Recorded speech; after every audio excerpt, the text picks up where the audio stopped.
mind is everything. If you don't believe you can do something, then you can't.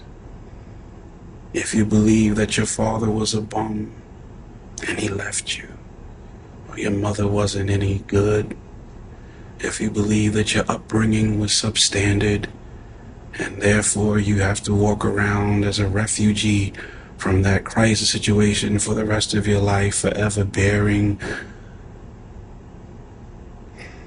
the burden of that experience, then that will be your life. It's like you have to save your own life. Because nobody's going to be able to save it for you. So we have to do what we have to do, no matter what it is. Well, we've been here without knowing the tenderness of a woman, what it's like to spend idle time pondering other nonsensical things, with the effort of using our mind consciously every day, all day, as if walking in a meditation, with our thoughts fixed on the end result. And that end result is to be able to get on stage September 26th, 7th,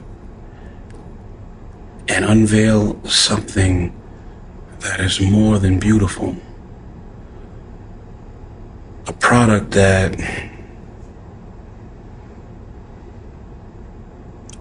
could more easily be identified as the reigning Mr. Olympia of 2009. Just going through the motions, the physicality of training chess is one thing, but when you take your mind, your conscious mind, and you focus it internally, and you continually try to find those connective neurological responses within yourself that tell you that you are connected with your chest, making your chest contract and stretch and contract and stretch, and to be accountable for it, contracting against the resistance, each rep, each set, your mind is focused on making your chest stretch and contract, that is a kind of walking meditation.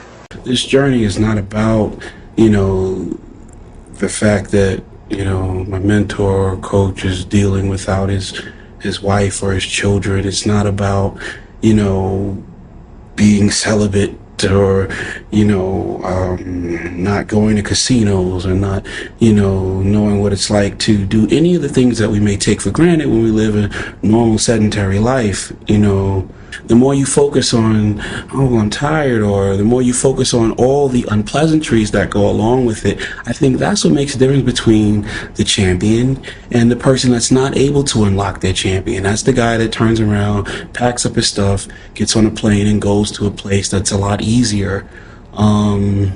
That's the guy that's willing to settle for being less than what he could do if he were able to concentrate and channel in on his absolute best concentration. I don't believe that, I'm a aspiring bodybuilding champion today because I'm just so genetically gifted than the average person. No. My work ethic is sick. The example that I want to be, that I aim to be, is an idea of limitless possibilities. I think that if there were a story written about Kai Green, that's the main idea that I would want to be at its root.